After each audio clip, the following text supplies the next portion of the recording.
research season out in the glacier in the middle of Antarctica, and we're gonna wind back and start telling people about like how we got here, what they're doing, you know, why they ended up here at the beginning of the story with this just big party on the ice with this really fun thing. But as I said, I mean, a lot of times in radio and TV, people say, you know, you got to go with your hot take. I think that can be a trap, and that you also need to really be driven by what the story is fundamentally, but at the same time, don't ignore your hot take. And placement is really important. In this case, I felt it served the purposes of the story to put it at the top. And so, like I said, in that case, we've moved it here.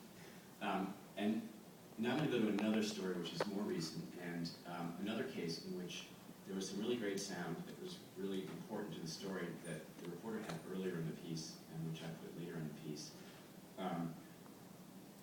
but which really sort of it helps tell something about the story, which really kind of in some ways like changes your whole way of experiencing the story by the time you get to the end. It's this story about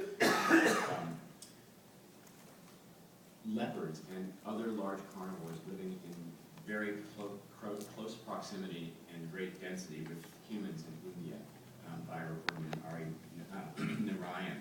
And I'll just play a little bit of the earlier part of the story, which just sort of starts to fill in some of the In fact, the area is home to a thriving leopard population.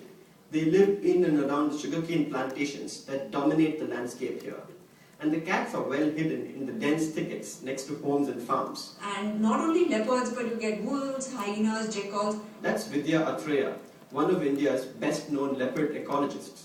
A few years ago, she and her team installed 40 movement-triggered cameras around this part of Maharashtra state, east of Mumbai. And they were surprised by what they saw in the pictures.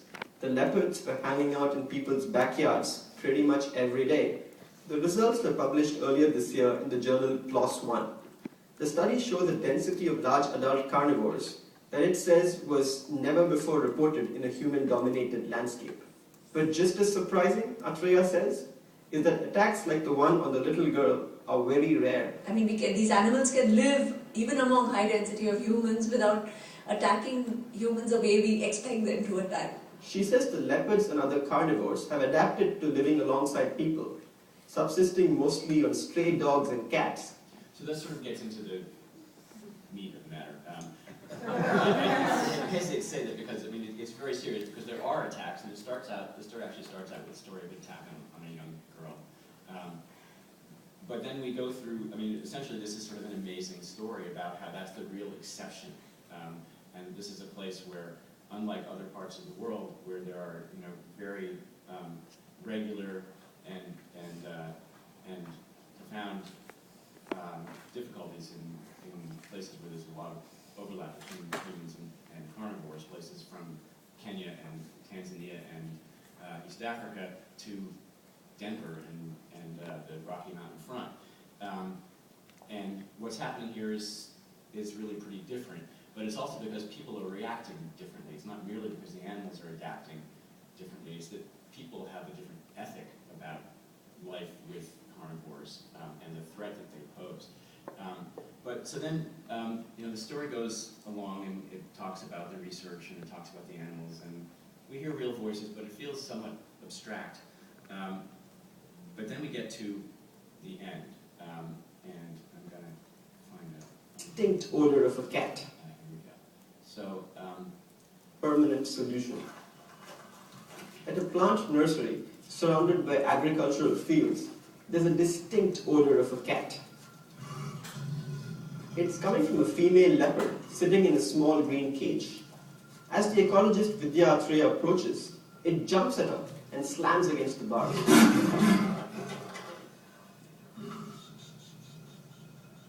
This leopard is thought to have attacked and killed a 3-year-old girl as she slept with her family in a nearby field. The animal was trapped the next day, and Atreya says there was human DNA in her scat. She is very likely to be the killer, and in that case you can't leave her again. Where will you leave her? Suspect? So originally, Adi had that piece of tape closer to the top, and when I heard it, it was like I jumped out of my chair. And And I just really thought that it would be, I mean, what it does at the end of the piece is it brings it home, like how, these are not cats, these are not bobcats, these are not lynxes, these are gigantic, fierce beasts, and it really kind of brings home how real this threat can be and gives new resonance to the whole thing we've been talking about people adjusting to life with these things in very close density, even with them killing other animals. And this animal probably killed a person. They're not killing this cat. They are just going to keep it in captivity. They have a whole different way of thinking about this. But this thing is a real beast, and like, I just thought that was a fabulous exclamation point to put at the end of the piece. And you know, this is sort of the interplay you do with reporters that, you know, oftentimes so the reporter has a great, you know, knows exactly sort of how the story should lay out, but sometimes they don't quite know the power of what they've got. Not that I'm omnipotent, but it's my job to try to figure out how to make the most of what they've got. And so that kind of shifting around of stuff and really figuring out where